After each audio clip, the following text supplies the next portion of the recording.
Hello and welcome to the fourth and the final session of the four-part IIS Rail webinar series on the power of digital to inspire rail passenger confidence, produced by the International Railway Summit in association with SBB, the Swiss Federal Railways.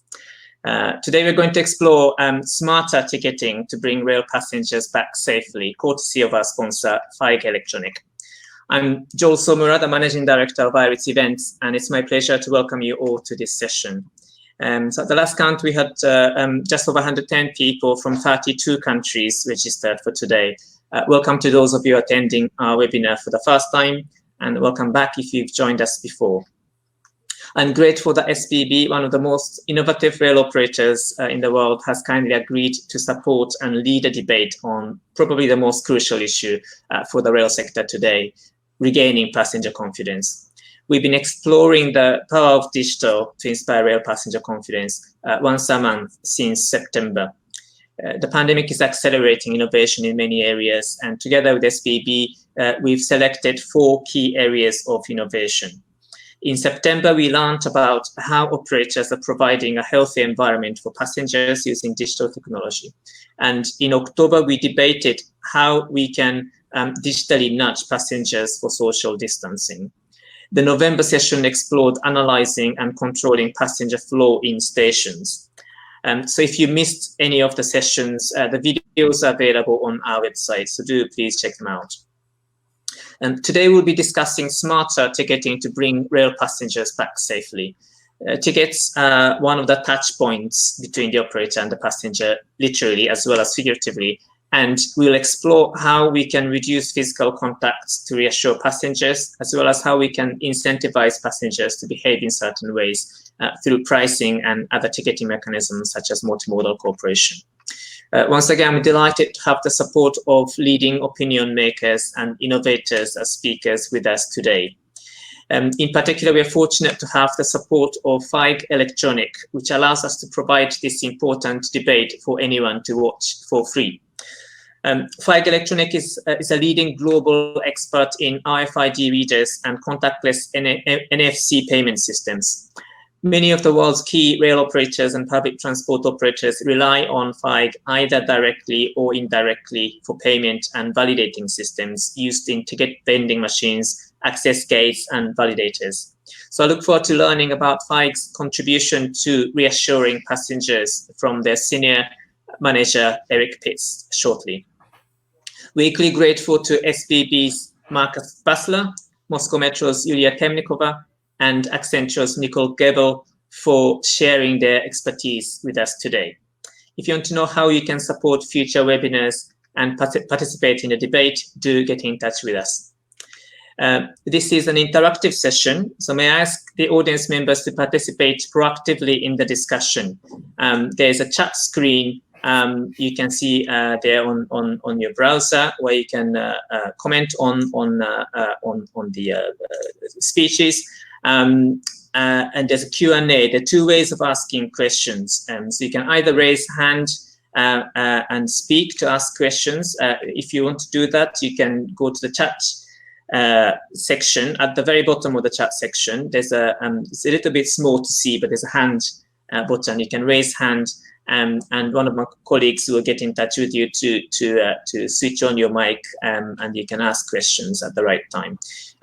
Or you can physically type a written question in the Q&A section as well, and audience members can vote which questions should be asked, and Nicole will be picking up some of those questions. There'll be 3 polls today, so throughout the session we'll be asking you to give your opinions on certain questions. You can also see handouts in the handout section, so some of the presentations will be available there to download. So do make most of these interactive features of this session. We're also tweeting live during this webinar. You can follow us at Rail Summit. Please use our hashtag IRS Rail Webinars. If you enjoy the session, do continue the debate on Twitter and LinkedIn. And incidentally, just this morning, we've crossed the 1,000 followers mark on Twitter. So thank you to everyone for being interested in our activities. And once again, do follow us if you haven't yet. Now it's my pleasure to introduce you to our guide for today, Nicole Goebel. Nicole is a managing director at Accenture and the European lead for their rail and transit sector work.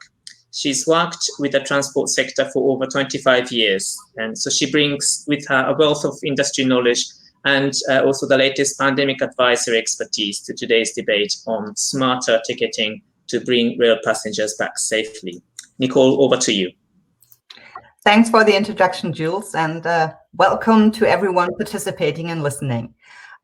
Before I introduce you to our speakers and hand you over to their presentations, I would like to give you some research that we have currently done. So Accenture has basically asked 35 top executives of public transport authorities around the world for their opinion, what is now the route to go, what is to do in order to deliver responsible transit. And that actually took place during the first wave of the pandemic. And so we have all these different views that have now changed quite a lot with the pandemic in that research already. One of the things that we found out was it was the perception before the pandemic started already that public transport was not meeting their customers' expectations everywhere. We had a specific generation coming through that had higher expectations when it came to customer service. Also, it was more beyond the basic, I need a clean, on-time service, and the requirements were rising. With the pandemic, that even accelerated. So we have now the situation that expectations and behavioral change pose new challenges for the public transport providers.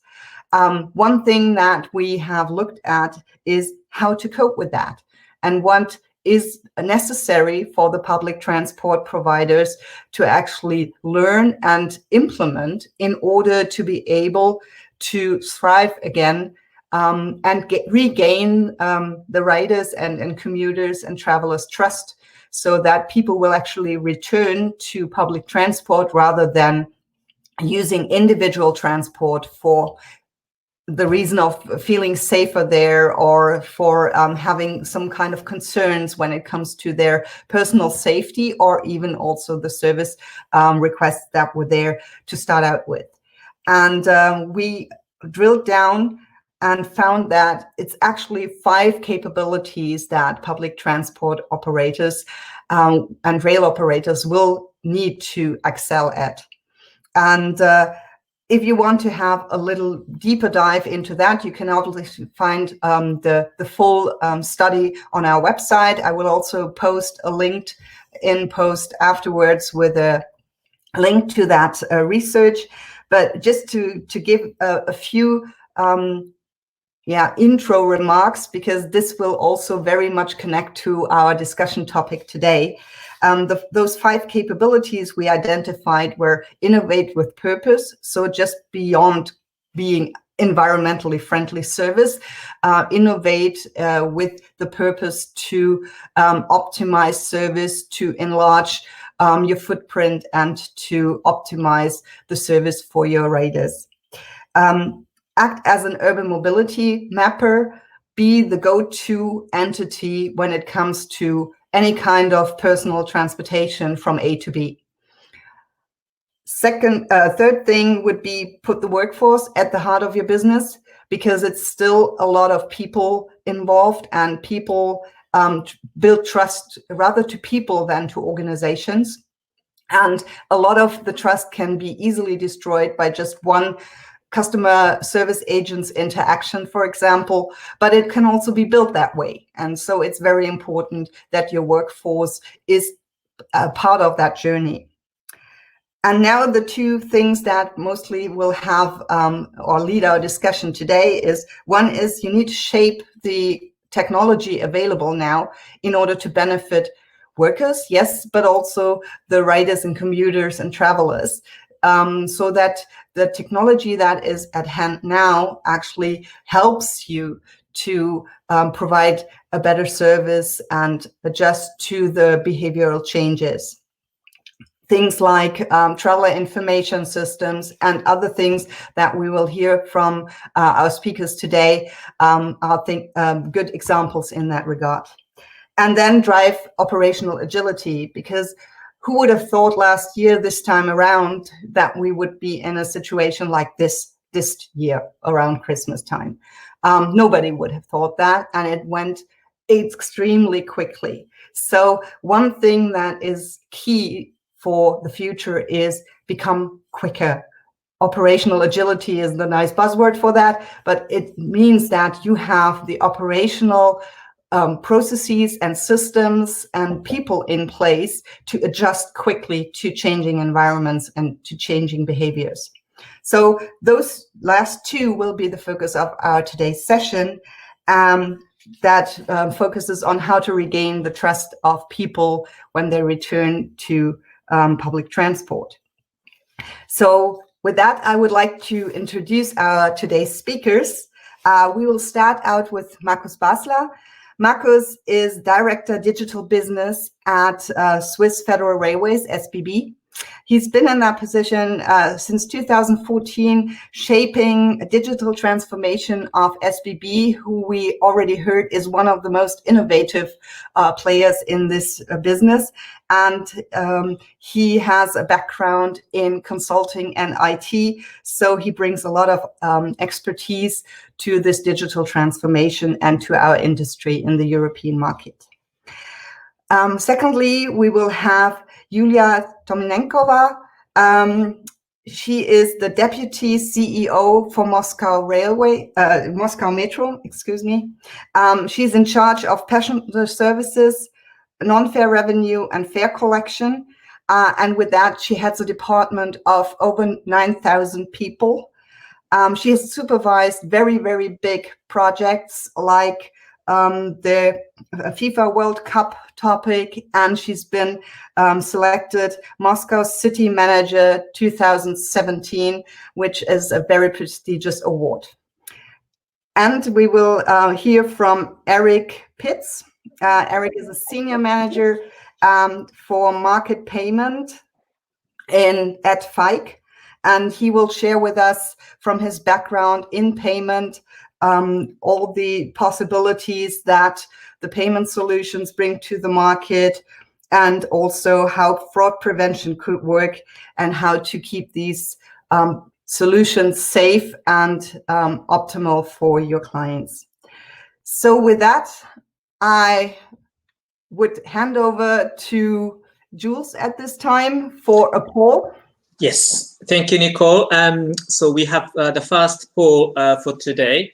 So if the audience members can vote, please. So do you feel comfortable sharing your geolocation 24/7 in order to consume worryless mobility services, using be-in, be-out ticketing, BBO ticketing? So that if you can answer from the four options, so sure, no problem, yes, as long as I trust your provider, or I'm unsure, a little bit skeptical, or no way, I'm going to share that geolocation 24/7. So if you can select one of these four options, do you feel comfortable sharing your geolocation 24/7 in order to consume worryless mobility services using be-in, be-out ticketing? So if you can respond in the next 10 seconds or so, and we will start Marx's presentation. So about half of you have responded. If you can make your choice in the next 2-3 seconds, and then we'll close the poll. So this is the last chance to vote. And yes, if we can close the poll, please. So Nicole and Marcus. So if the audience members, if you can go to the poll section of your screen under closed, you'll see the results there. So almost half of the people saying yes, as long as I trust the provider. Nicole? Yes. And that is obviously a question that is very interesting to Marcus, because part of the service that you're introducing us to now actually is B&B Out. So over to you, Marcus, for your presentation and obviously commenting on the poll results. Thank you, Nicole. Welcome to my presentation. I will follow on with the poll results at the very end of the presentation. So I will start with the introduction of the company. Yeah, Switzerland is an island, as you maybe have heard about. Every dot on this map represents one public transportation station, which means that public transportation in Switzerland is very dense, very mature. It's a big business, and it's very important for citizens to have a very mature, well-established service. When it comes to SBB, we have been about 150 years in business, 33,000 employees. Life is good because the business is booming, and numbers are quite promising. We have about 1.3 million passengers per day, about 11,000 trains in the network every single day, and the system in Switzerland, the stations are open, so there's no gates. Passengers can directly enter platforms and trains. There is no obligation for seat reservation, so it's quite comfy to use public transportation. Very little obstacles to use the service. And of course, we have an operating income of about 10 or 9 billion euro. So quite a large number for Swiss terms. And then struck COVID, and things start to change.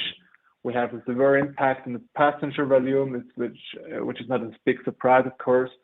And we have an impact on trains, so connections were closed. And on the open access, there is a face mask obligation, so there's huge regulation, which is impacting our company and the way we provide services. And of course, the financial impact, we are about to lose 1 billion Swiss francs by the end of this year, which is severe. COVID-19 has maybe, or probably, the most severe impact on financial performance in our company's history, including the 2 wars, which is insane, sort of. So management is really struggling in dealing with the situation, especially due to the fact that we are an asset-heavy company in a highly regulated environment. So it's very hard to get rid of costs on short term. Well, and this is where automatic ticketing or check-in, check-out ticketing comes to place. We have actually started with the trial in 2019 and launched automatic ticketing in 2020. Automatic ticketing means seamless ticketing all operators in Switzerland. It's about 250 companies. You can book through the entire network. And now my slides go right. Okay. And of course, it was a huge change, especially the fact that we changed the payment scheme from pre-payment to post-payment. And what's the essence of automatic ticketing or check-in, check-out is actually that you check in, swipe in, you're gonna take your journey, your location is recorded by sensors such as Bluetooth or GPS, and then your journey is mapped with the connection map. The fares are calculated, and then everything is optimized in order to make sure that you get the best price at the end of every single day. So maximum convenience, but still a huge change on how ticketing is made in Switzerland, public transportation. And when we launched or decided to start with the service in September 2019, the reaction of top management was more or less like, how dare you introducing such such a thing which is very hard to predict what it leads to. And there were so many concerns about, well, post-pricing, we have no evidence whether it works out.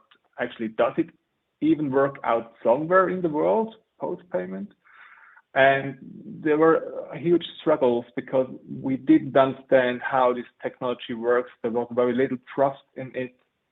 And we were fearing that there were not new ways to fraud the system and to travel for free. And of course, it wasn't invented inside the company. We're using a provider service at the moment. So this is even worse.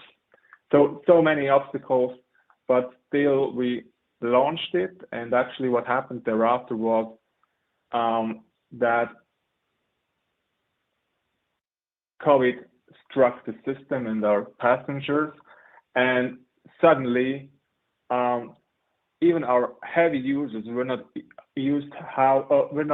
able to use the system anymore because there were like connections lost, subscriptions didn't fit anymore the connection scheme because there were alternations. And so we had to increase the level of customer support, and ticketing was a huge issue because there were invalid tickets all over the place and people had struggled to find the right ticket for the journey. They were just not used to it because about 80% of our heavy users have subscriptions, so they don't really care about ticketing at all. And there were also like hygienic standards that were increasing. People struggled to go to the point of sale or to the ATM to get the tickets. And of course, there was a rise of these COVID tracing apps. So people get really used to share their location data for like a higher purpose. They were really like concerned about anymore. And so what actually happened is that about 1 year later, in November this year, there were like a very huge lobby inside the company for automatic ticketing because customers love it. About 1.2 million registrations for the service. It's about 1 out of 7 citizens in Switzerland, so it's massive. And about 100,000 daily users during COVID, which is massive as well. We have about 1.3 million daily users, so 1 out of 13 users use it on a daily basis. And actually, we have found that there are so many benefits out there using this data that is provided, and we can actually even use it.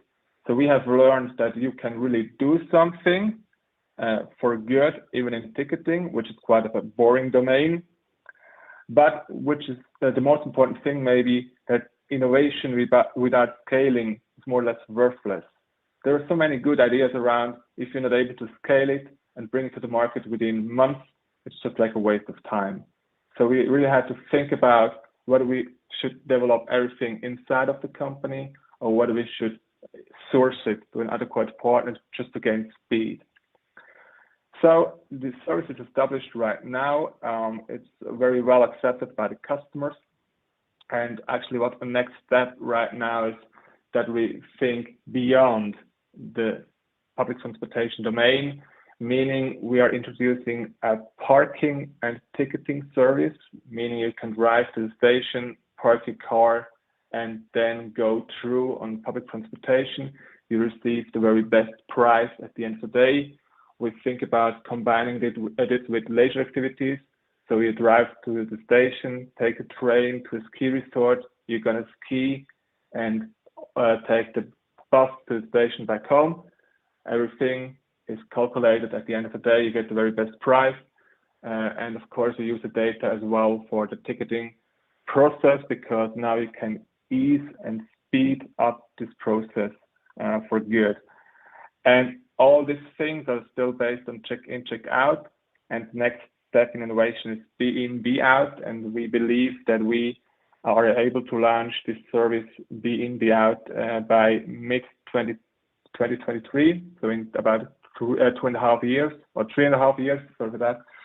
And the biggest issue or point of concern is data quality, of course, because it's not that easy to track the record of passengers 27/4 and do it in a very good way. And the second, of course, as the poll confirmed, is the trust of customers in the system. So it is all about reputation. It's all about your maturity to deal with this very confidential data in a good way, and that people trust you that you are able to do that. At the end of the day, speed of execution really kills, and customers don't really care or won't even notice if you are bringing your excellent services in the market too late. So it's all about speed, about perfection, and about customer satisfaction. Thank you very much.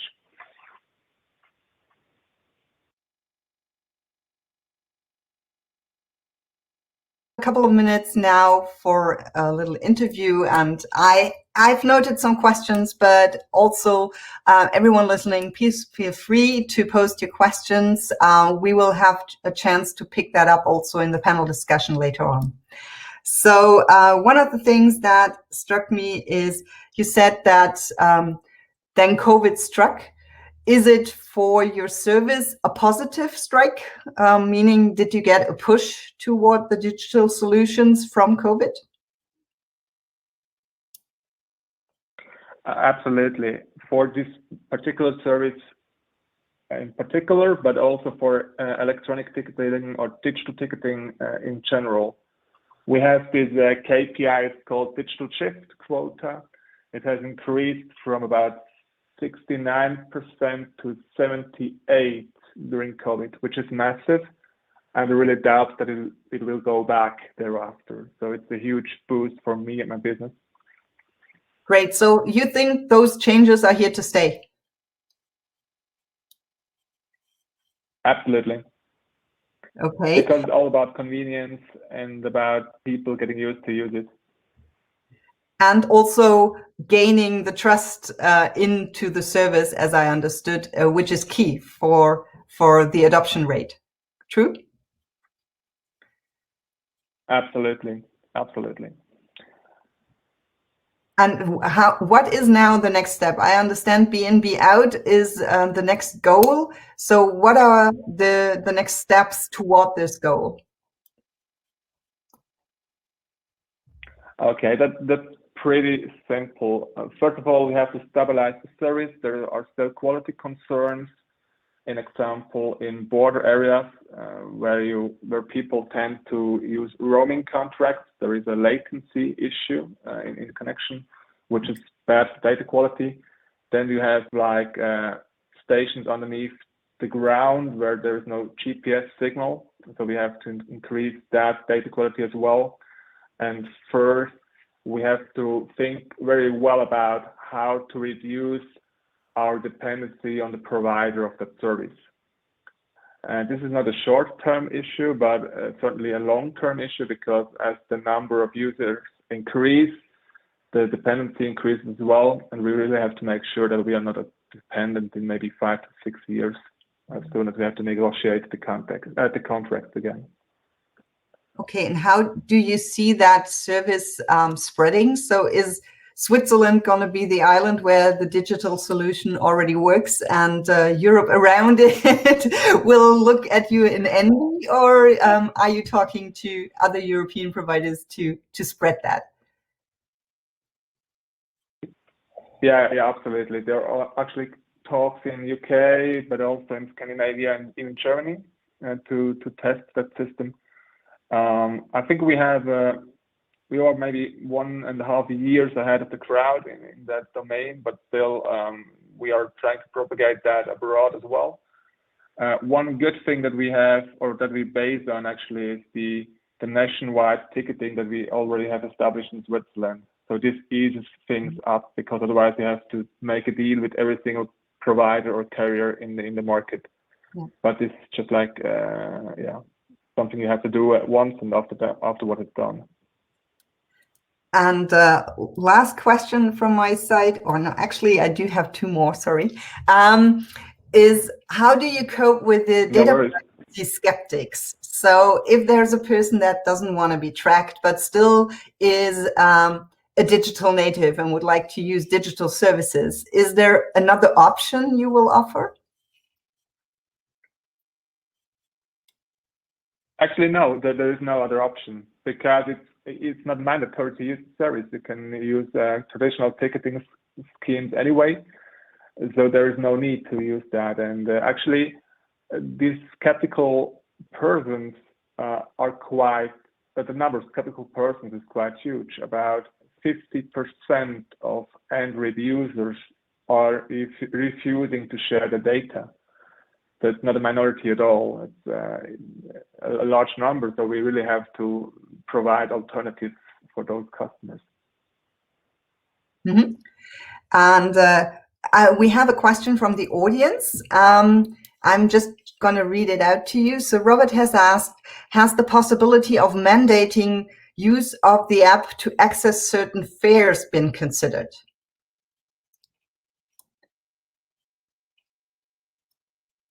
Say again, access certain? Have you considered limiting the access to certain fares to usage of that app so that you can only get special pricing or special fare when you use the app?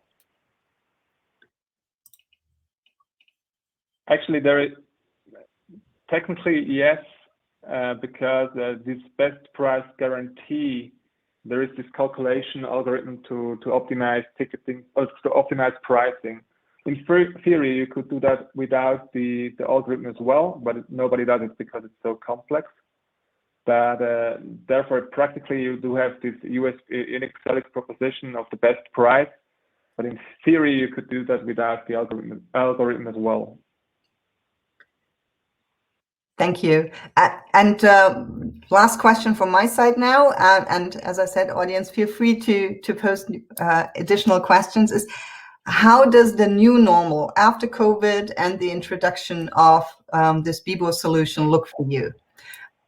Can you describe the scenario when I will be traveling in Switzerland? Yeah, actually, I think this is a replacement or substitute for subscriptions in the midterm. So I strongly believe that a majority of customers will skip subscriptions and use that solutions because it's just like a more fair approach to ticketing, and it's pay per use actually. Mm-hmm. And you think that how much or what a percentage do you think will Bibo be of the ticketing? Is it 50% or 70 or only 10? What do you think? I believe it's about 30 to 40%. Mm-hmm. It's business case at least, so we will see what happens. But I'm quite positive that this is achievable. At least I am really much looking forward to using that service in Switzerland. I know it's very, very convenient, and I hope we'll be able to travel again. As I'm from Germany, it's close, but at the moment not as close as it used to be. So looking forward to that. And thanks a lot for sharing, Marcus, and we'll talk on the panel. And with this... Yeah, thank you. See you later. See you later. And with this, I would like to come to Russia and Moscow Metro. We have the honor and pleasure to have the Deputy CEO presenting to us. And I really look forward to learning more about Moscow, a city I've always wanted to go, but have not had the chance yet. So I'm really looking forward to that, hopefully soon. And with that, I turn over to Julia.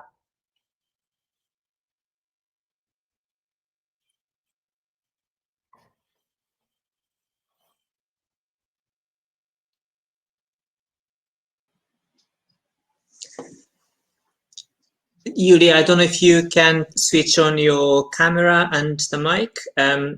I think I can see that you're switching on your mic.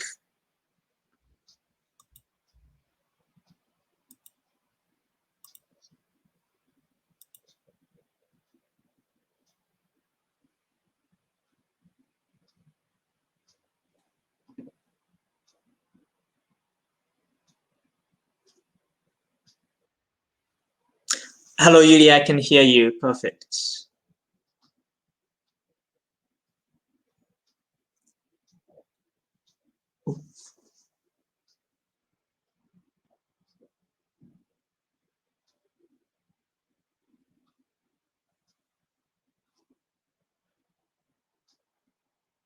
Now it's fine with the picture, okay? Yes, I can see your picture and I can hear you. Perfect. So all yours. Great. Great. Good afternoon, everyone. Thank you for this chance to be here. In Moscow Metro, we are sure that customer services are essential in bringing passengers back to public transport post-pandemic, and we consider ticketing as one of the major services. But of course, it's a synergistic effect of all services trust to our passengers. So I am glad to share with you an overview of Moscow's customer services and our ways of facing challenges that it brought along.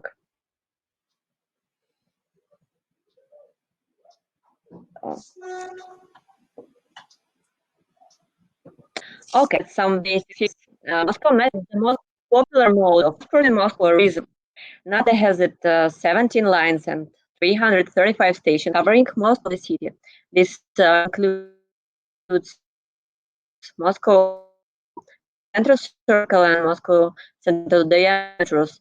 Also, really counts schedule, which is accurately followed 99.9% trains come and go right on time.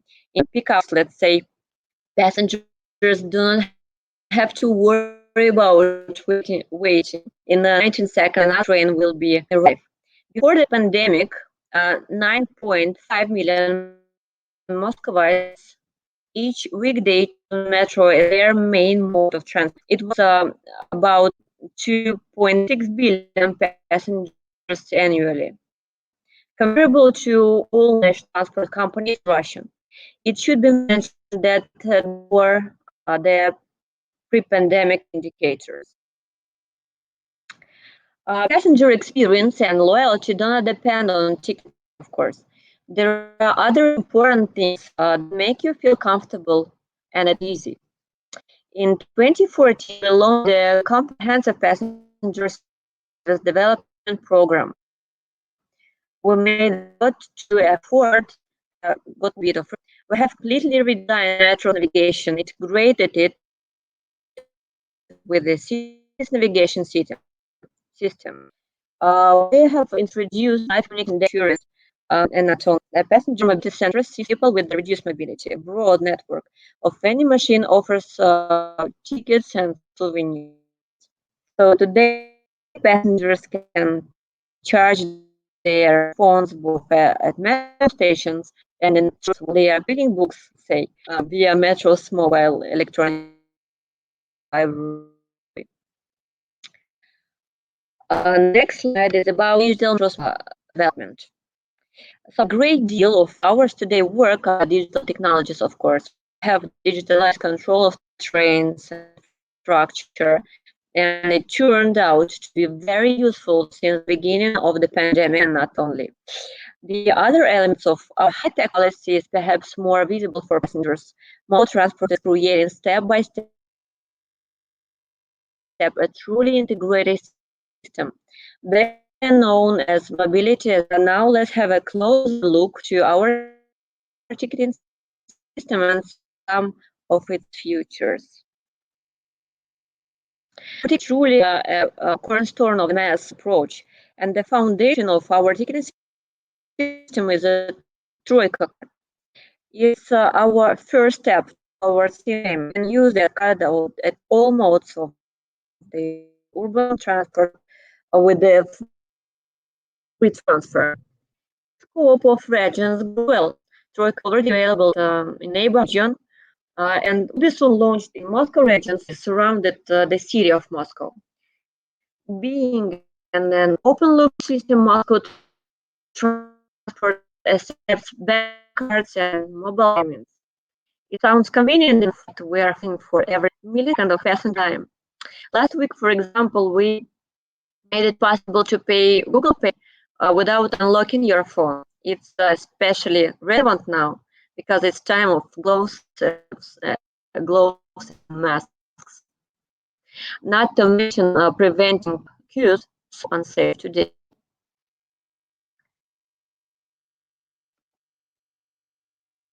Mo has been successfully investing in ticketing technologies for more than 20 years. So in 1997, Moscow launched an automated payment system, which became contactless 10 years later. In 2013 was a major milestone, and we developed the Troika card. Since 2015, passengers can pay their with their cards. In 2018, we launched the Gorod Troika program. That's the loyalty program for Troika users. Within the program, you can, for example, earn bonus points for opening up your Troika or buying goods and offline in partner shops. Let's say 1 point equal 1. Or you can use a bonus bonus points to top up the Troika card or buy phones.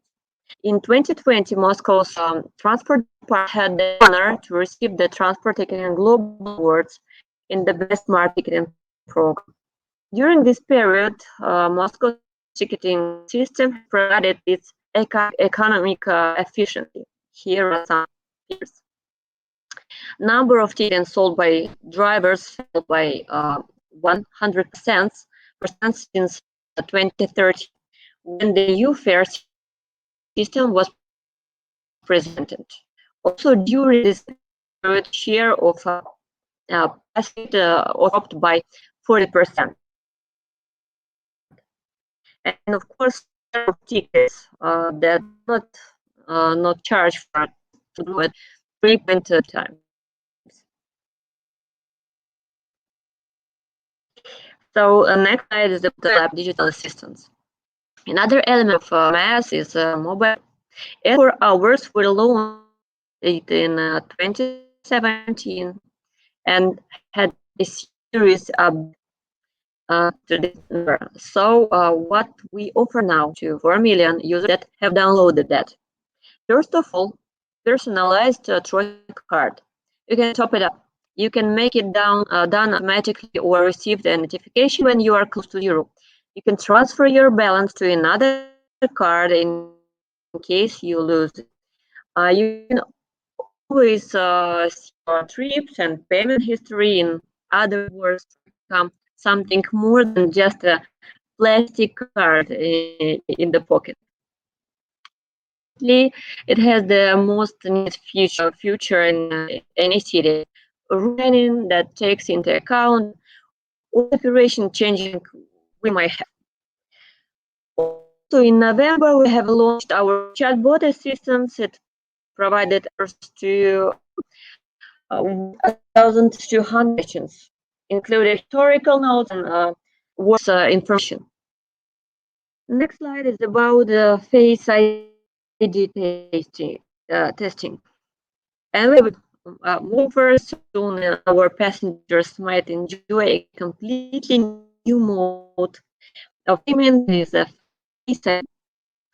Those willing to ban cards and phones might be able to use it next year already. To do so, we will have to register in our app, scan their faces, and link their Troika and bank cards to the. Of course, all the personal data will not be stored. Will be stored in the bank's. Metro just provides the infrastructure. We expect it to significantly increase passenger capacity as the users will have to funnel their cards and tickets. So my next slide about a complex functionality system. As far as functionality is concerned, Moscow has developed one of the most complex ticketing systems. Map. What we showed above. So it's a multiple trips, a zonal per kilometer fares, personal loyal contactless bank cards, different fares, digital passport, COVID-19, and we'll discuss in the future about it. So I call early birds. We do our best to find new solutions and bring convenience to our fare system. In November, we launched a pilot project called Early Birds. In order to reduce the car load during peak hours, we cut the fare cost up to 50% during a peak hour. The lines chosen for the pilots are lines 10 and 7, which are the busiest one actually.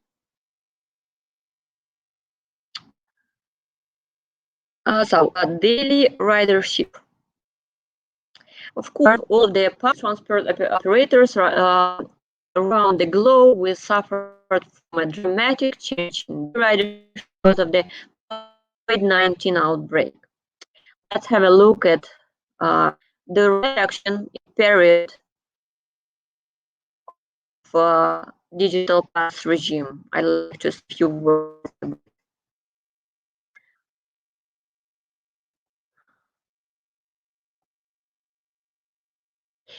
Our ticketing system provided to be efficient and enough to control ridership during the period. Naturally, if they had a special pass, they had to link it to Troika so that the system that they have or the right to use the transport and let them come in. There is no doubt that it contributed to the fight against the spread of the virus. My next slide is actually that one, and I'm gonna tell about the refund program.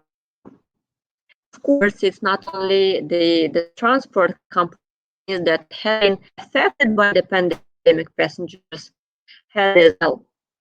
Like the transport operator, we offer round tickets and used during the lockdown period. But like them, we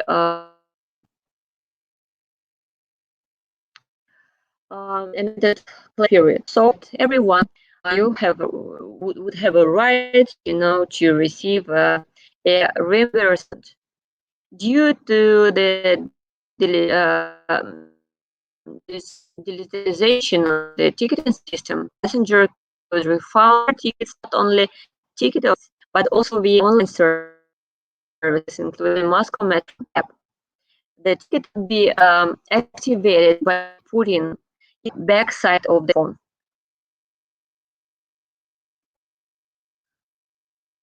So just a small talk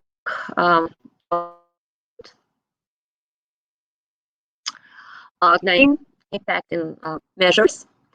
The pandemic had an impact on all the transport system of the world. Even now, when it is nothing new, the ridership is significantly lower than a year ago. And since the beginning of the COVID-19 outbreak, Moscow has quickly founded a new challenge.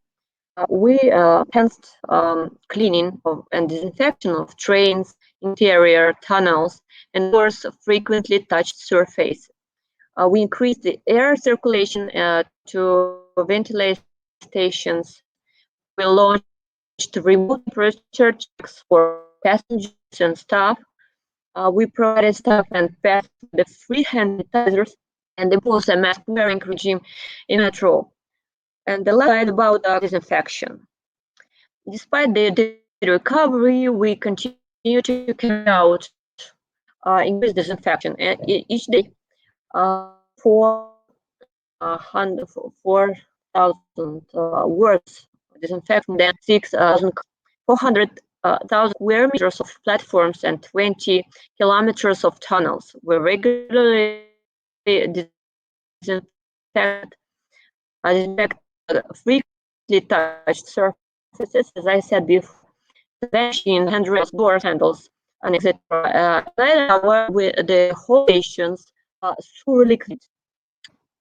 It had already been decided infection measures as a new normal even after the pandemic.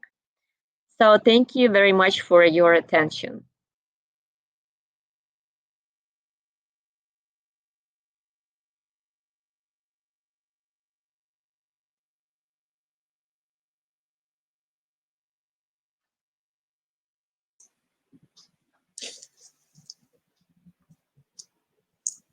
Thank you very much, Julia. Nicole, if you're able to switch on your camera and the mic.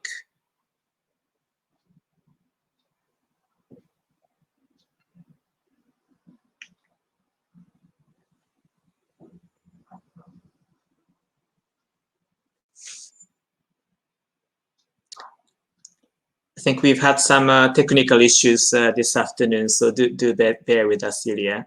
But thank you for your presentation, and I think it was there's some exciting kind of announcement about the new exercise, new innovation that you're bringing into Moscow Metro. Let me just turn on my very much camera as well while we wait for Nicole to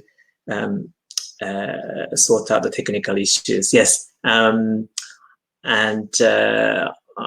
especially facial recognition ID and gait and so on is I think very new, and we haven't personally seen that anywhere in the world. So I think hopefully the test goes well, and you'll be able to implement that.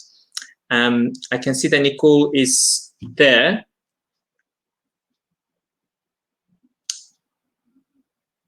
But I cannot hear you, Nicole.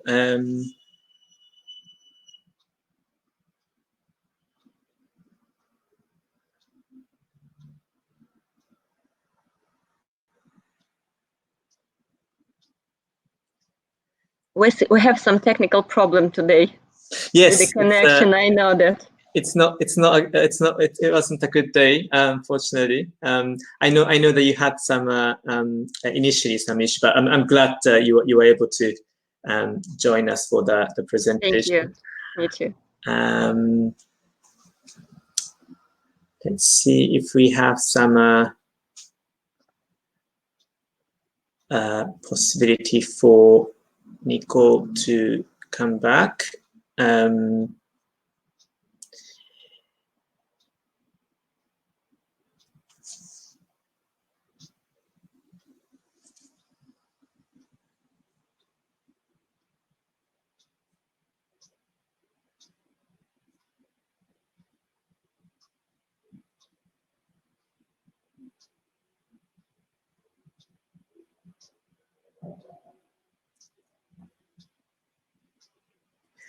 And for the audience members, I know we had a question about a handout.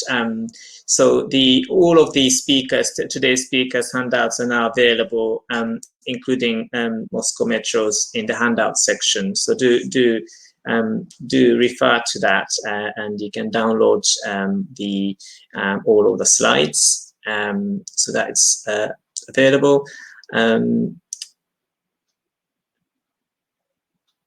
Let's hope Nicole can join us.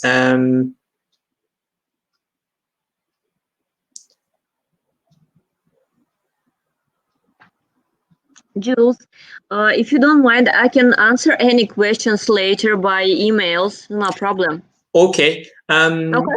So let me just pick up there's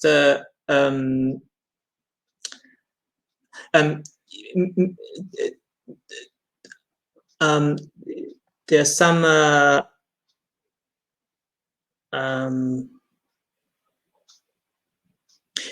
I know, Yulia, that you have another commitment coming up in the next few minutes. Yes, that's right. And you will need to go.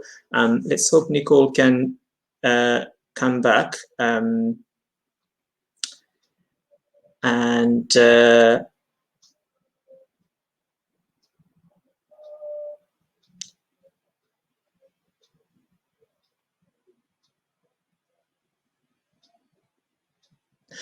Maybe while we wait for Nicole, I know your time is limited, Julia. So if I may just ask one or two questions coming from the audience. So Alfonso is asking about how easy or how hard was it to inform the passengers about new ticketing system in terms of getting the citizens informed. How was your experience about that? That was not hard at all, to be honest, because we have used all different ways of communications with passengers. For example, that was that was infrastructure, that was a voice in the trains, that was a voice in the stations, that was information in mobile app, and etc. So you have a number of channels to reach the passengers, and of course. And I can understand it's same for me living in London, and I rely on the public transport system to go around. So as a passenger, I'm always looking out for any announcement from my local transport operator, Transport for London. So I guess it's everyone's kind of is looking out for that information coming from you. So it's good that the marketing kind of messaging to the passengers was not hard. Do you know, Jules, we even sometimes send text messages to our passengers. I mean, SMS. Right. That's good, and you see that the passengers' behavior change quite quickly once you inform them of the new system. Yes, of course. 1 or 2 days, even on the third day, let's say 60% are all known by the information that we provided. I mean, they already know it. Right. I think Nicole is here. Sorry, I had trouble reconnecting. The platform wouldn't let me in again. No, so. It's not easiest platform in terms of connection. So thank you for your patience, audience, and the speakers. Nicole, maybe you've got a couple of minutes if you want to ask a few questions. Yes, I was able to follow your conversation. So thanks, Jules, for stepping in, and thanks, Julia, for already sharing some of your insights. I do have one question that I had up front. You took an effort to do tests and roll out with all different sorts of devices. So mobile phones, bracelets, all of that. What works best? That's a very interesting question, because to be honest, our metro made a long way from tokens and magnetic stripes, Today, the main payment mode is the Troika smart card, of course. Tokens are still there, but as an alternative design of Troika, just like a Troika rings and keychains, we have sold more than 35 million Troika devices. Wow. And cards are by far for the most popular. Wonderful. That sounds like a new digital world where here in Germany we still use mostly paper and smart cards. And I'm going to show you some devices I have right here on my table. Please share. For example, we make it in a different style, different design. Let's say like that one, or that was like for a New Year design. Wonderful. Yeah, different style, and people like it. Great. Thanks a lot for sharing. Thank you. How do you see new technologies being adopted? So you mentioned chatbots, the digital assistant, these kinds of things. Is that something that people use quite a lot? Well, yeah, of course. As I said before, we have presented our chatbot, right? That we called Alexandra. We presented that in November. Yeah. The name was actually chosen by the passengers as a reference to the Oscar-winning film, in Moscow, that calls Moscow Does Not Believe in Tears. That was developed with the Sberbank team. Actually, is the biggest bank in Russia, and it has really high fancy rates, which is also accessible 24/7, and answers so many questions that even me cannot answer that much, So that's a very effective and very popular services between our passengers. Wonderful. Thanks a lot. So now the last question from my side would be, what are the plans for the next 1-2 years out? You already did so much. So what's next? We are working on the 4 main areas of development of our ticketing system, enhancing and capacities of contactless payment, of course, and increasing the speed of payments and bringing new technologies and engaging new regions of Russia. I don't remember, I've told before about 2 regions which started to use Troika as well, and we're gonna expand this. I mean, all other regions will join us. So that's the main work for us for the next year. Okay.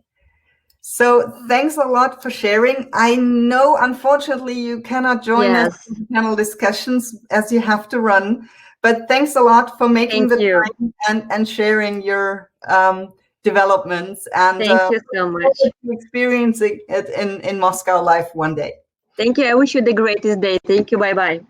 Thank you. Bye-bye. So thanks a lot, everyone, for bearing with me, and Jules for stepping in with my technology challenges. I hope the line now holds, and we will continue with the presentation, and firstly with the poll of Eric. Yes, thank you. Few that was, I'm glad it worked in the end. And it's not your fault, Nicole. We've had similar issues with other speakers in the past. So it's something to do with the platform, and we'll take up with the platform people later on. But welcome back. So yeah, if we can show the next poll, please. Yes, so we're audience members, if you can answer this question: which of the following types of rail / public transport tickets will be the most widely used in the next 10 years? So if you can choose one of these 4 options, so is it validated paper tickets, or is it digital tickets on devices, ID-based ticketing via biometric validation, for example, fingerprint or iris scan, or is it account-based ticketing via payment card data? If you can select one of these options,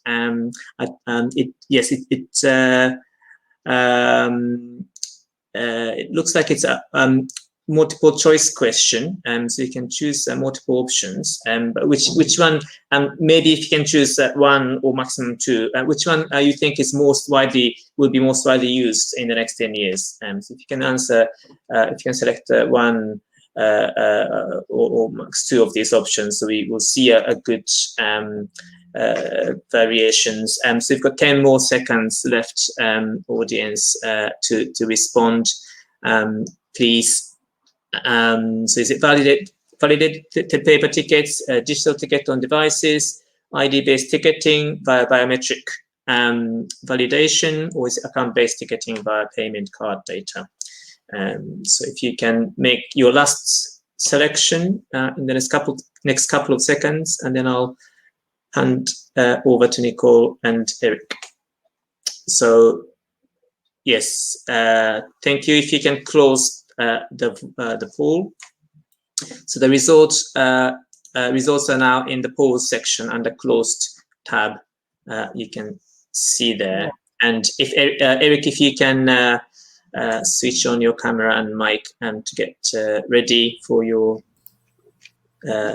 presentation. Over to you, Nicole. So I think that's a very interesting question to ask. And it is also a very clear picture that we get. It will be something digital because the paper ticket is dead. This is basically the message. And well, with that, over to Eric, who is going to share on solutions, contactless payment, ticketing solutions, and these things in order to make it smarter and digital. So A, B, or C is the question. Thanks, Nicole. Thanks for having me. And yes, very interesting outcome of the poll. I would have been fine actually with any of the latter three, digital, ticket, ID-based, or account-based, because I think that's in general the direction that we're going into. But I think common ground and currently what we can expect or actually imagine is using more of our devices, be it smartphones, smart watches, or wearables, etc., and then having some sort of digitized information on there and using that for be it purchasing or ticketing or etc. purposes.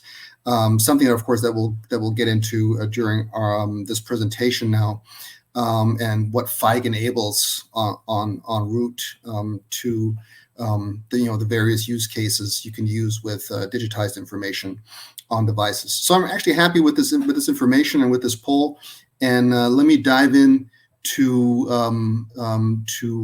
FIGE and what FIGE does and what we see and believe is happening in the markets and especially now in this crazy situation that we have experienced for the last 12 months. So without further ado, let's dive in and get to some more details. So in general, we're talking about smarter ticketing today. I think in general, currently, and what we see again from the poll, contactless is key here. First and foremost, I'm sure there's also one or two, let's say QR code, other options. But as a global standard, we currently see contactless, NFC contactless, emerging next to the, let's say, closed loop RFID-based ticketing, which was more of a silo based on the various public transportation agencies using their own closed loop ticketing systems.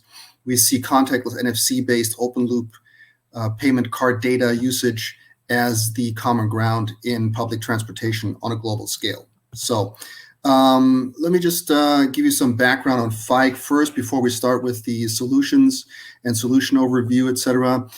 FIGE has been in the market for about 50 years now, and basically started with RFID, so ISO 14443, anything contactless, and has then, of course, about 5 to 7 years ago, developed open loop payment terminals next to their closed loop readers, because it was, I believe, the next evolutionary step to enable exactly what we're talking about today and what we're seeing today happening. So has started developing NFC-based terminals, acceptance devices, unattended POS solutions. There's, of course, certain names for that, and is now, of course, focusing on the payment division to strive and aim for global world domination. Everything is developed, so R&D, manufacturing, etc., in the north of Frankfurt, a small city called Weilburg. So everything is basically made in Germany. And then we're globally active, so the products and solutions are available on a global scale, which means worldwide. And I'll get into that a little later during the presentation. So what does FIGE do? As I said, it's the entry point. It's anything open loop payment card data related that comes in via NFC, via contactless tapping.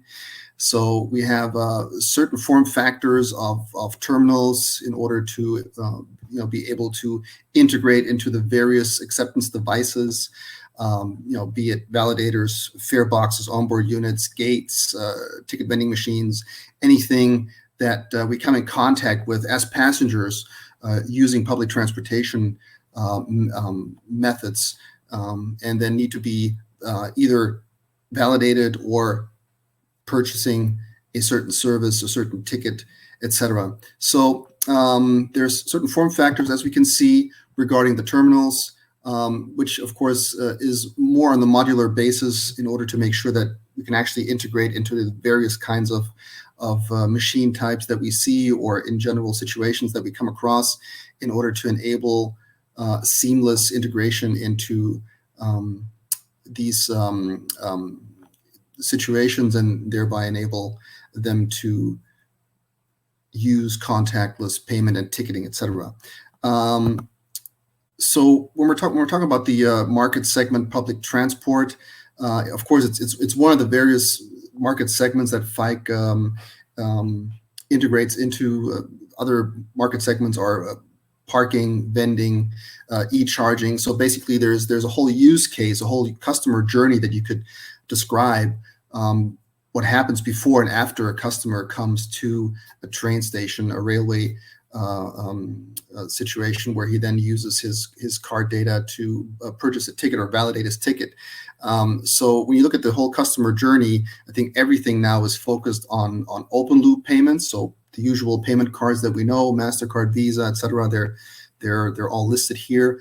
And this, of course, on a contactless basis, so NFC basis. So the whole customer journey is actually happening today, or is capable of happening today, completely via contactless payment, which means there's, again, this safe mode of traveling to and from public transportation situations. So just to also mention that there's a before and after that we also take a look at, and that we also enable customers to have the least, let's say, contact, and thereby using safe modes of traveling and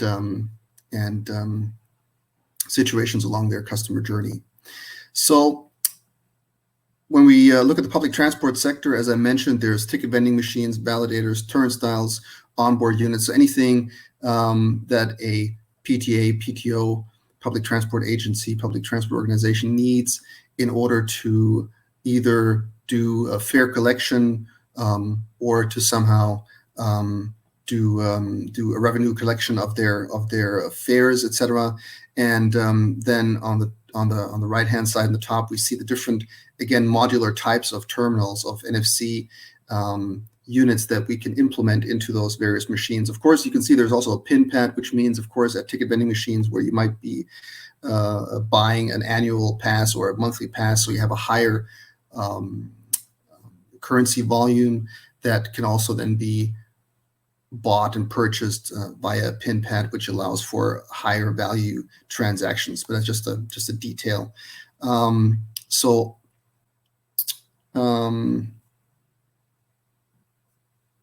Yeah, that's basically for the market segment public transport. Any questions so far, Nicole? Yeah, I do have one question. So can you elaborate a little bit on what the difference between an acceptance device and your unattended POS terminals are? So where is the difference? Great question. Thanks. Yeah, we come across this question, quite often, actually. So as FIKE, we're the entry point of card data. So enabling NFC contactless, let's say tapping, payment, ticketing, etc. So what happens is basically there's data on this card or device that transmits its data via NFC. So the entry point where actually everything starts, and then on the way, of course, when you look at this whole workflow, there is a device that integrates this terminal.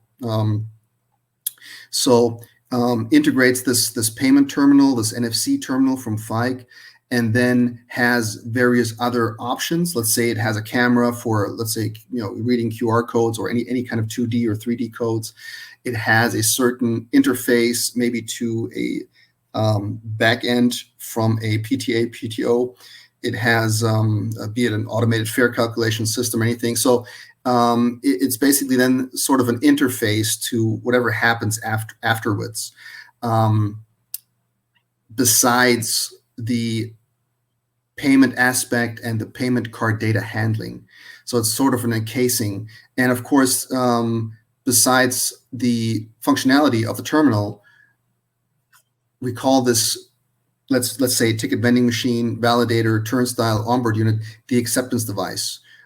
So because in general, it accepts this use case of somebody traveling and thereby either purchasing or validating or using his card or device in any way that is at that point then necessary in order for him to advance to, be it another sort of part of another sort of transportation, or actually starting his initial transportation journey. So we have an acceptance device that has certain functionalities, integrates the terminal, and the difference again is that the terminal itself is the entry point for anything NFC database that comes in and then gets handled by the payment rail, meaning being authorizing the amount with the card issuers, etc., routing the authorization data, the card data, in order for the public transport operator to have it, receive his money and have that guaranteed. Does that make sense? Yeah. Thanks a lot for sharing. Okay, great. So let's move on. So as I mentioned, payment and ticketing and so on, just to give you a little tech background on that, it of course only makes sense when you look at your credit card. You have a 16-digit number on that, and how does that become your ticket? So of course we have payment card industry data security regulations and rules in place. So of course you can't just use your 16-digit number on your credit card in order to store this somewhere in some backend and then use it as a sort of identifier. So what we do is, and then once a payment card becomes actually your ticket, is via tokenization. So what happens is when it hits the entry point, the terminal then tokenizes, so encrypts the credit card data. So your credit card data is secure, and it can be securely stored in a backend and then be used for aggregation, etc. So basically, if you're writing several times during the day, your data then gets aggregated. It's always the same token that gets encrypted or that gets created from your payment card data, so that then can be re-identified as you, as basically your card, but in a safe way. And in that form, you have certainly a digital copy of your card encrypted, and that identification or that token is then or can then be used as your ticket and identifies you as the ticket holder. So whenever you have then sort of revenue control instances in buses or etc., as soon as you receive the same token for the same card, you can actually clarify that this card has been used for purchasing a ticket and therefore actually is allowed to travel on this transportation mode. So tokenization here is the key in order to switch from payment card data to actually having a digitized ticket. So just to give you an overview of well, what we're doing, I think is we're the first couple of slides. Where do we actually do our business, and to give you a certain overview of the scope of our outreach. So we're actually worldwide, and this is just a snapshot of I think about a year ago, the projects that we're involved in. So just FYI, and to show you that, of course, with all the different requirements that come in all over the world, be it certification-wise, etc., we then have all the various certifications and all the sort of certain requirements in place that we comply with, and that we then enable the various public transportation organizations in order to accept contactless payment and ticketing solutions. Any questions, Nicole, in the not in the chat yet, but please, dear audience, post your questions in the chat. We will have some time on the panel just in a few moments to discuss those. I do have a question. if you look at all these approvals that you need, etc., is that more a global or a regional thing? What do you need to great. act? Yeah, thanks for this question. It's all the certifications, be it for payment acceptance, and I'll get into that also a little later. It's a little dry, so I'll spare you most of those slides. They're part of the handout, but I think it's more interesting to look at world maps and see what's happening there. So in general, when it comes to the approvals, we usually make sure that we have all the global approvals for payment acceptance, so be it a Visa, MasterCard, etc. There's also shock and vibration. There are various types of certification, especially also for the railway industry, that are valid on either a global or a regional level. So, of course, since we're global, we have to make sure that we have all the global certifications, and we also comply with all the regional or national requirements if there are any. So, and that can be either on the payment side, when we look at national payment schemes such as Interac in Canada or Girocard in Germany or Postfinanz in Switzerland. So those are, of course, national certifications. When it comes to shock and vibration, et cetera, they're usually global, or they could be continental. So be it European CE or a North American UL or something. So that of course is necessary for us to do global business, that we ensure that we have all the certifications in place, and that they're always, of course, continuously updated in the course of their validity time frame. Wonderful. So I think you have another question prepared for the poll. Is yes. that so? Jules, over to you for the next poll. Yes, thank you, Nicole and Eric. So we have just one last poll before we move on to the panel discussion. So thank you for the presentation, Eric. So the question is, as a passenger, which of the following types of data do you feel comfortable for the operators to collect? And so again, this is a multiple choice. So do select everything that applies to you. So which types of data do you feel comfortable for the operators to collect? Anonymized usage data to improve service, such as train frequency. Anonymized personal usage data to provide basic customized experience. And are you also happy to share your personally identifiable data, such as email, social media, etc., and to provide more dynamic customized experience? Or maybe you don't want to share any of the data with operators. So if you can select any of the options that apply to you. Obviously, if you select the last one, don't select any of the other three. So if you can respond to this question, please, audience members, again in the next 10 seconds or so. So it's not either or question. It's all that apply. So the first one is about anonymized data. So this is about, for example, how crowded the trains are, and how which services are most used, and so on, so that they can improve the timetable, train frequency, etc.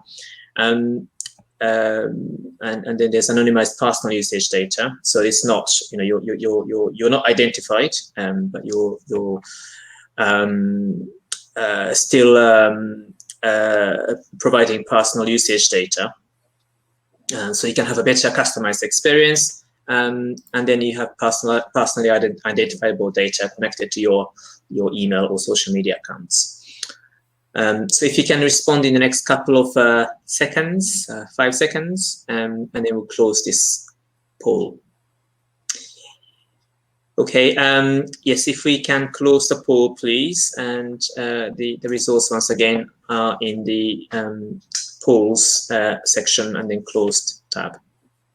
Nicole and Eric. And maybe we can invite Marcus to join the debate at this stage as well. Yes, so this is an interesting outcome, I would say. Not unexpected, though, because obviously people are more willing to share anonymized data rather than personally identifiable data for the better part of at least Europe. I don't know about global, but that is maybe something worth discussing in our panel.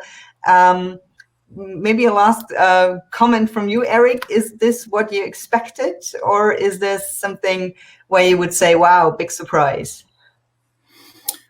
Well, I think I don't know. Well, personally, I would say I'm a little disappointed. I had, of course, hoped for personally identifiable data because, of course, that gives the PTO, PTA. I think the best option to personalize their service and, of course, therefore better their service. So I do understand, of course, that people are hesitant to hand out their information, but I think email or a connection to a social media account. I think many times today we already hand out this kind of information when signing into new newsletters or signing up for newsletters or signing into new websites and just using our Google account to sign into something, or when we install Android apps, nobody pays attention to what they're actually accepting as data that's being then shared. And I think it's usually it's an either or. So either you're in it and you're for it and you then share your information to have get the most out of the service that you're using, or not. And I think in general, anonymized usage data to improve service, such as train frequency, is something that, and maybe Marcus can share some background on that, is I think something that the operators are doing anyway and already today, aren't they? Marcus? They are. Yes. Can you hear me now? Okay. Yes. Yep. Yes, they are. Of course, we do use anonymized data for advertising, but also to customize to target applications in order to display relevant information. Let's call it segmentation instead of personalization. It's more or less, industry standard. It's not rocket science at all.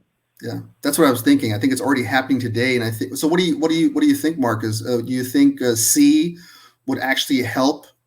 For example, SBB improve their service and maximize their service offering, or what are your thoughts on that?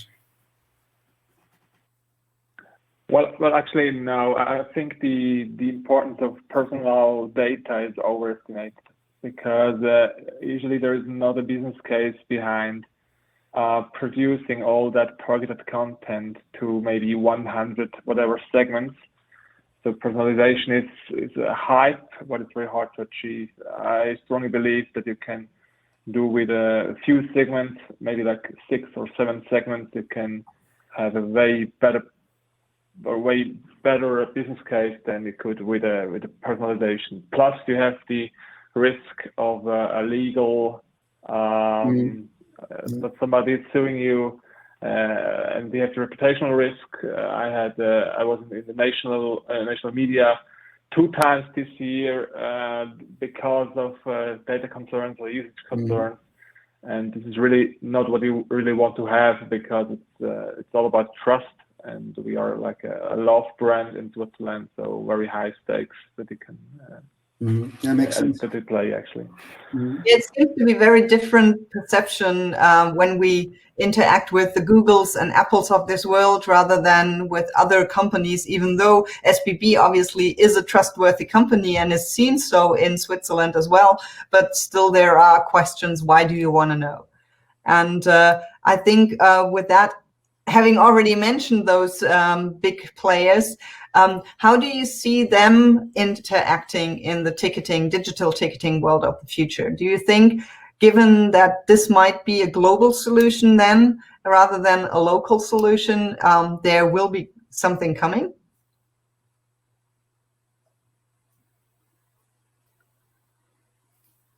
Oh, it really depends. I mean, of course, the threat that an OTA or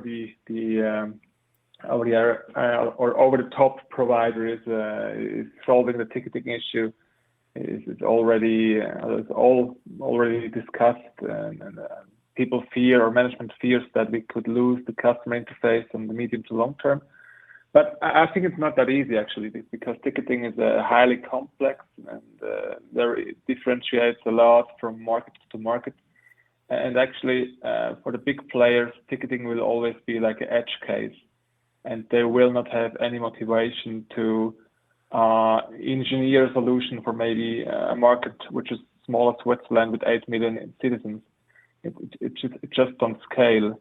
So I truly believe that when dealing with such players, they are looking for like a third-party company, such as SBB, that could solve the ticketing for an entire market, such as Switzerland, and then looking for a collaboration, because it's way easier and quality assured, and there is a win-win situation.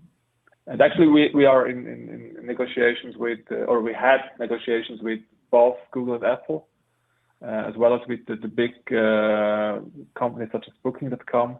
And this is exactly what happens, actually. There are like contracts at the moment trying to a process outsourcing for them, and we do the job. Mm-hmm. In that context, we have a question from the audience. Ashish is asking, will there be a country-specific card, or do you intend to make Euro transport card? So is there something transnational, or will it be local or national?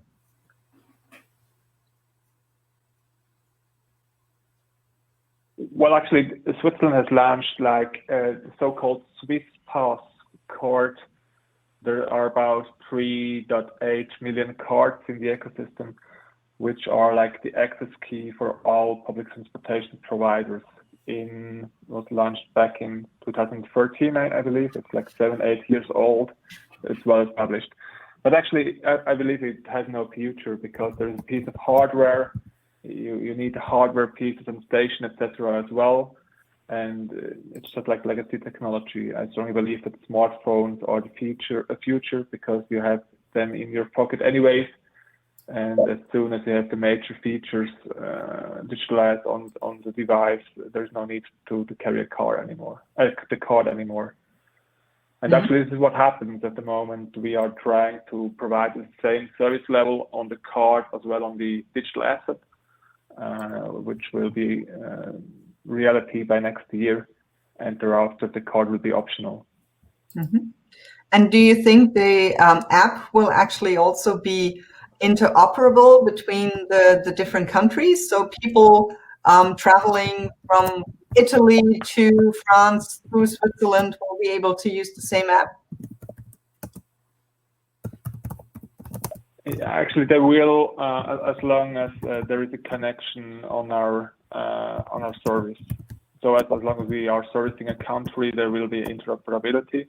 Otherwise, not. So if you are in UK, you cannot use the same app, because it doesn't make any sense. Okay. It would be like an edge case. Mm-hmm. Thanks a lot for sharing that. We heard from Moscow that they have extended basically their operations from ticketing for public transport to also additional services. So buying a coffee, these kinds of services. Is that something that you're looking at as well?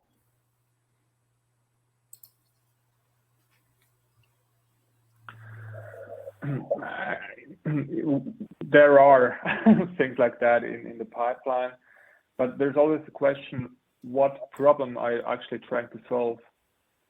And I mean, like, buying a coffee is not really like a big deal. It's very convenient today. Credit card or mobile payment is very well established. So what is the 10x factor that we could do better using a mobile device or our app? And there is hardly any.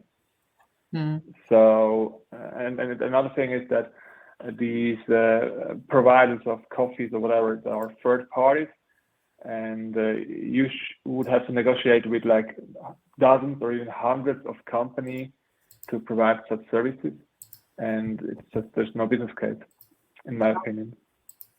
So is the Fike solution actually integrated with other services like onboard sales? Robert asked that, for example.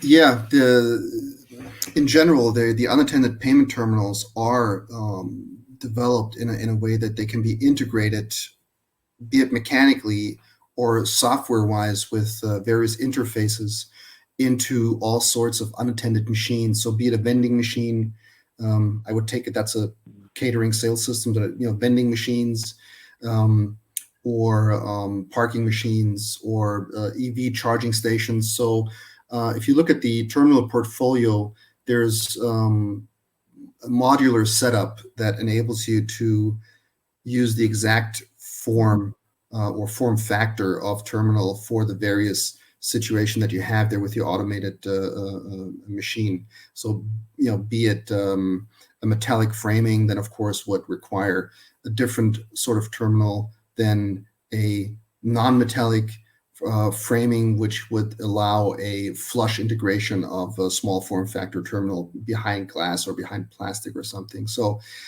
depending on your machine type and your use case, there's a modular setup for the terminal available. Okay, thanks for letting us know. So I believe. Yeah. Sorry, Eric. I believe that the hardware is only one part of the system, because there is like access management and so on, services that you have to consume and to provide in order to use that kind of devices you provide. Are you actually providing those services for your customers as well, or are they do they need to provide them by themselves? Right. Well, it depends on, again, which vertical you're in, and of course the usual customer for Fike is a systems integrator. So of course we would not to be in public transportation. We of course would not be selling directly to a public transport organization. Of course, there needs to be a ticket vending machine or a validator or a turnstile gate already in place, be it legacy or be it a new one, where then Fike would integrate into. And then the integration is a mechanical and a software integration, talking about the interface protocol that needs to be aligned then. So usually then the systems integrator has some sort of, let's say, operating system that then offers, certain functionality or services, et cetera, via their system to then the passenger facing side. So it actually is a more OEM technical integration, enabling exactly a technical standard or a technical situation of accepting NFC cards, and then using this data in a technical way. Anything else that happens behind after that is then controlled and steered by as I mentioned before, the acceptance device or the machine, and then the machine usually has its own manufacturer that then also has development of features, functionality, services on their side. Does that make sense? Cool. Thank you. Yeah, sure, absolutely. So ticketing, our topic today was smart ticketing to bring rail passengers back safely. So what do you think are passengers' priorities to feel safe? What is the most important thing that we need to bring to them in order to gain confidence? Who do you want to go first? I don't care. Whoever is first come, first serve. Okay, let me just shoot away. So of course, again, coming from my side of the story is of course enabling a contactless environment, and that's what I also mentioned before. before and after public transportation. So we've talked about public transportation, of course, and the various acceptance devices that FIGE then, through integration of the terminals, enables to interact with on a contactless way. And even if we say tap and go today, you don't actually have to tap the card or your watch or your smartphone or something. It's actually contactless, so there's a distance. So without touching anything, you can actually open, let's say you're doing park and ride, you can, go through the gate at the parking spot or parking garage of your train station, and you just, basically use contactless NFC device at a parking gate to then park your car. You then purchase your ticket or, validate your ticket in a contactless way. So this whole, let's say, again, technical side of the situation is very safe. And of course, then makes it safe and seamless for the passenger. I think in general, when it comes to more of a when we're looking at the current health situation, I think that's a question for Marcus, for a public transport organization in general. How do you enable safe travels for passengers? I think that's you could probably share more, and a wealth of information on that, Marcus. Yeah, sure. Actually, I believe that the most important thing is physical safety, meaning that you have to sanitize all to clean everything, that you provide face masks, whatever it needed, that people feel safe in the coaches, in the stations, and so on. But actually, in my domain of work, like digital business, there are mainly two things. One is convenience. You have to make traveling as convenient as possible, because there are like all the things, people are distracted, they're sort of lost in the system. They have to realize how things work out now. So you have to lower the barrier of entry and provide convenient solutions, including ticketing. And Easy Ride is one solution for that. On the other hand, and maybe even more important, is providing information.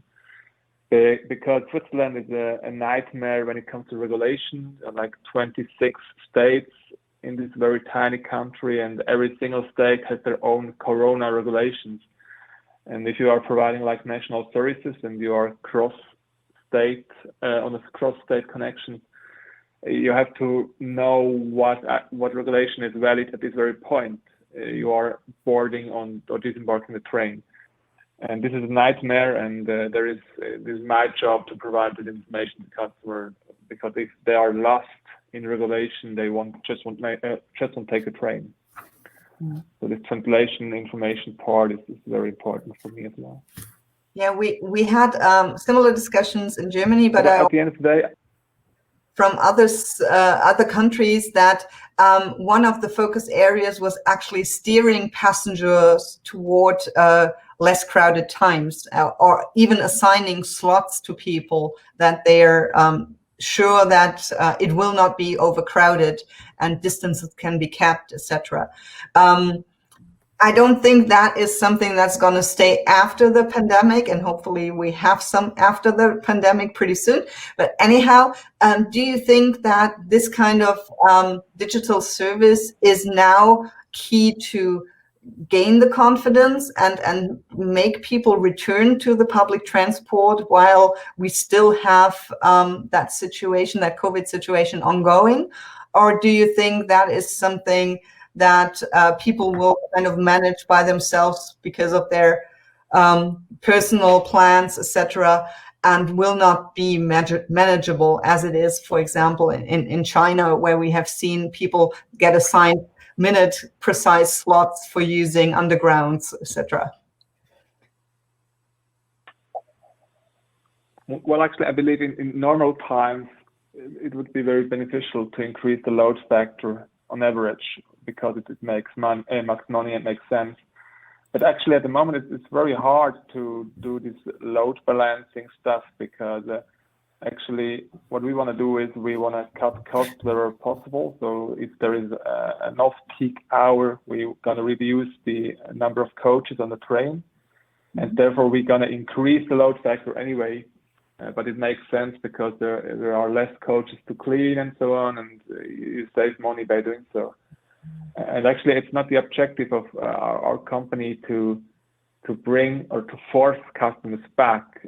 The major objective is to survive the crisis and to stay in business for afterwards. And I think the regulator is supposed to steer passengers and to bring them back to rail, etc. All I can do is to lower the barriers of entry, to provide relevant information, and to make traveling as safe as possible. Everything else is beyond our zone of control, to be honest. Okay. So maybe talking about something more happy future type. So what is it that we will say, okay, thanks COVID, that you kind of pushed that over the edge and finally brought it to life? When we look back, like in 5 years on this time, so what are the things that you see get the push out of this safety needs, out of convenience needs, all of these things that we're currently experiencing as behavioral changes? Yeah, well, I think the most obvious change is of course the usage, and that's in general in the market of cashless payment. Mm-hmm. So of course, getting rid of cash handling, be it in retail, that's any vertical that you could think of. And then of course another push, and actually I think tipped the scale within cashless towards NFC contactless payment, because of course then again there's no contact, and then it's even, let's say, safer because you don't even have to touch the terminal in most cases. So I think looking back, it's especially in Germany, of course, then because of course Germany is very cash prone, or used to be very cash prone. I think we can clearly see a move towards cashless in general, and then of course within cashless to mainly the acceptance of NFC contactless payment. So, and of course that goes in certain stages for the worldwide payment markets. So I think that's the most important change that I can see, or that looking back then will be obvious to the payments market. Yeah, I think that is something where we Germans actually have a longer way to go than most other countries. I still remember being in Stockholm for the UITP, and when I was there, I actually exchanged euros and actually I had the full amount when I left again after a week, because there was no way of spending cash. People had signs on their shops. No cash accepted.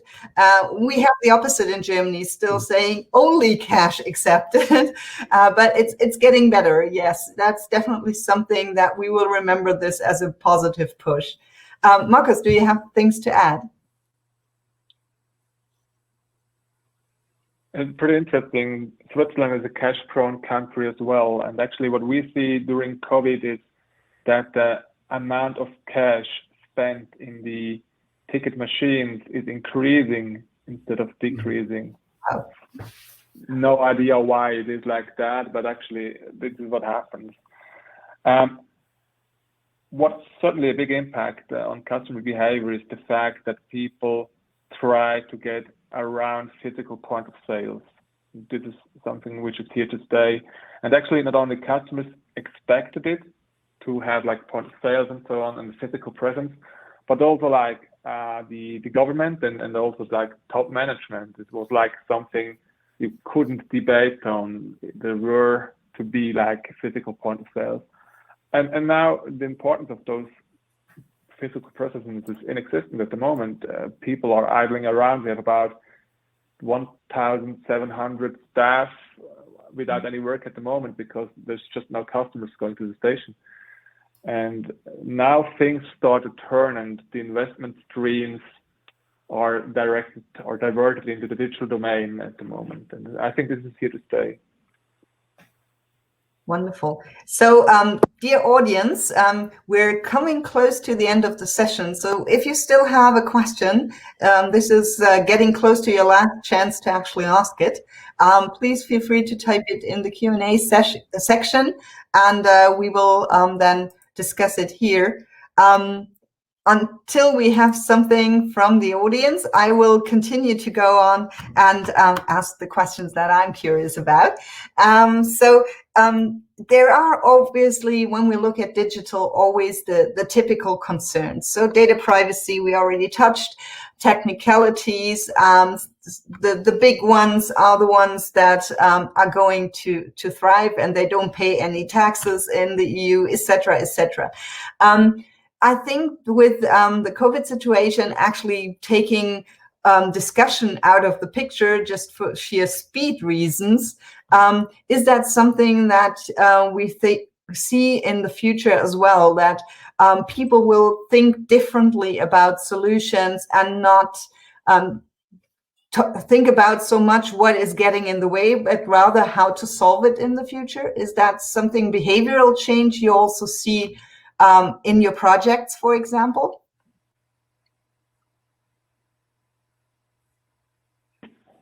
Well, actually, I think there are like two dimensions on that. For customers, they really don't care. They just don't care where the service is provided, as long as it's good and convenient.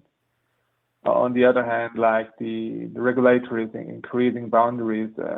If you talk about GDPR, an example, which is a nightmare for implementation and a nightmare for customer convenience.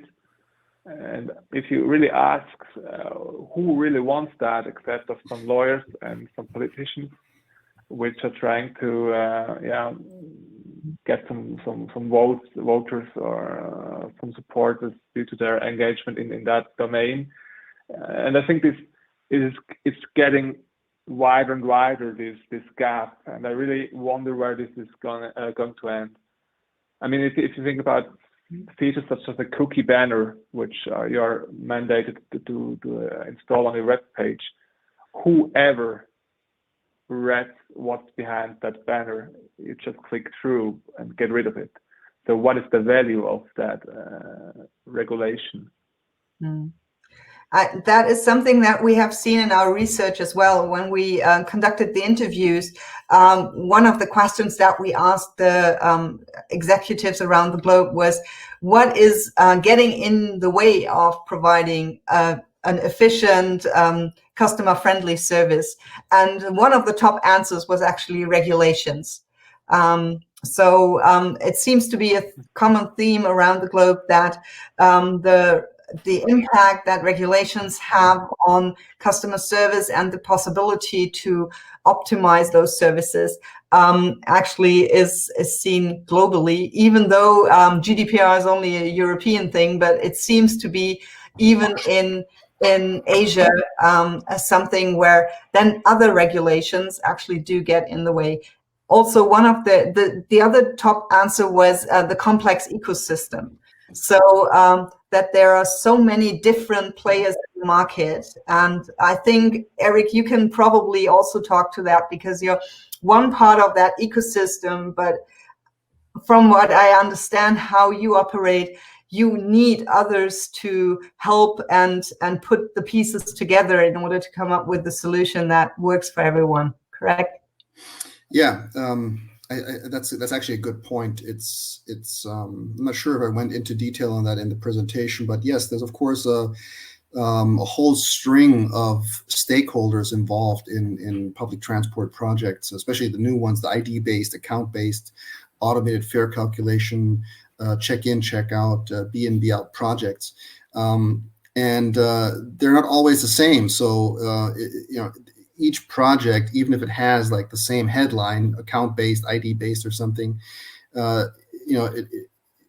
it's never warranted that it's always the same type of stakeholders involved. So I think in general, there's a certain like centralized, let's say, project management office that's missing, and of course, there's various players with various priorities pushing projects. So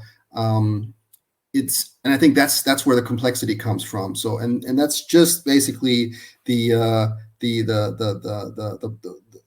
project or public picture of side of it. And then of course there's a technical side, and of course, you know, as usual, there's you know, FIKE has several competitors, and along the way, we look at the different stakeholders and parts of a project. There's, you know, a ton of competitors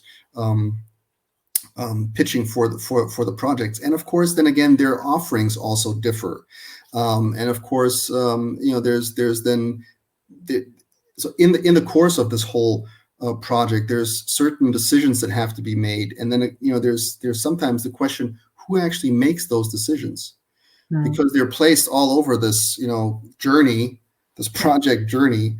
And, you know, what I find sometimes where the complexity comes from is not to say who's in charge, but actually, you know, when do we have to make which decision at what point, and then by who, in order to you know, get the kind of sophistication that we expect from this project that's supposed to solve this, you know, requirement or use case or something. So does that make sense?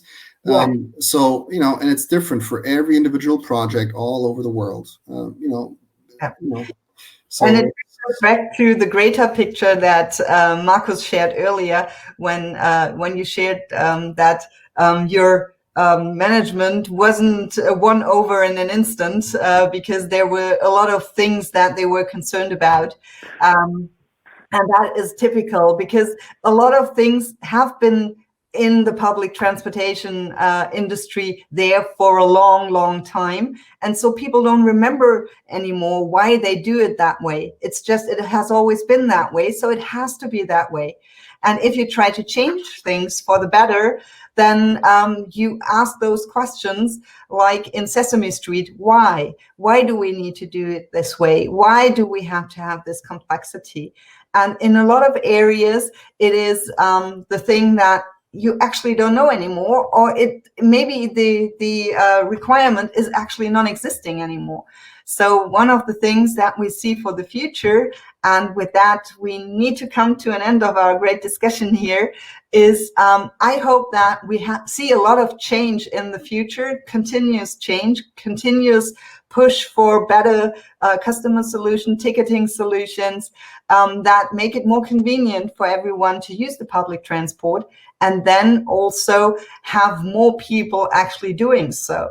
So we all have high hopes for the future, that as soon as we can get back out of our lockdowns, individual ones in the different countries, that we have the possibility to travel again, and then that the world will be a better place, and it will be easier and nicer, and we will have at least a little bit of a benefit from this whole thing. With that, I would love to thank you very much for your presentations, for sharing your views, for answers to your questions. And thanks a lot. It's been a great 2 hours. It passed like nothing.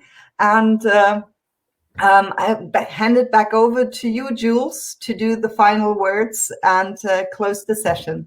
Thanks a lot. Thank you, Nicole. Thank you very much, Nicole, for the excellent handling of the panel, and sharing with us your expertise as well. And thank you to Markus and to Eric, and of course to Julia, for you know, sharing your experience and expertise with us and with the audience today. So yeah, I think you know, it's a big topic, and I think we've, you know, got to see a glimpse of what is to come in the near future, and during the COVID, of course, but post COVID. So it's been a pleasure, you know, hosting you today. Just before we go, a quick announcement about annual event taking place in February. So we've done this for the last 7 years, and the next one, just like any other event, it will be online February next year. So it's just over 2 months' time. we're going to be talking about three main themes. One is sustainability, very important topic for the rail sector at the moment, and COVID recovery and innovation. One of the three keynotes that we will have will be devoted to ticketing, so multimodal ticketing. So it will be relevant to a lot of the audience today. European Commission is very keen on putting multimodal ticketing at the kind of top of the agenda for 2021-22. So we're working closely with the European Commission at the director level. So they'll be speaking together with rail operators, public transport operators, and technical partners. So do join us in February for that. And thank you to SBB for co-hosting with us this series over the last 4 months. Since September, and this concludes that series as well today. So, and I think, you know, along the line, we've learned a great deal on what rail operators are doing and what rail operators should be doing during this pandemic. So thank you for sharing your experience. No one has the perfect answer at the moment, but I think people are getting just like doctors are finding out about the, you know, how it works. You know, compared to earlier this year, we've learned a great deal, and it helps, of course, that rail operators are sharing your experiences with others, and you know, we're learning from each other. So thank you to SBB for sharing your expertise, and also for hosting this platform with the global colleagues. And once again, thank you to FAIG for today's session, and thank you to Nicole once again for your great chairing. So thank you to the audience as well, and so hopefully we'll see everyone at the next summit. So this is the last of our webinars this year, and we'll resume our webinar program in April next year. So until then, we will be working hard on the February summit. So hope to see many of you at the summit in February. Thank you once again, and enjoy the rest of the day. Goodbye.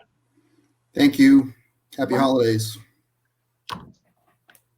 Thank you. Bye-bye.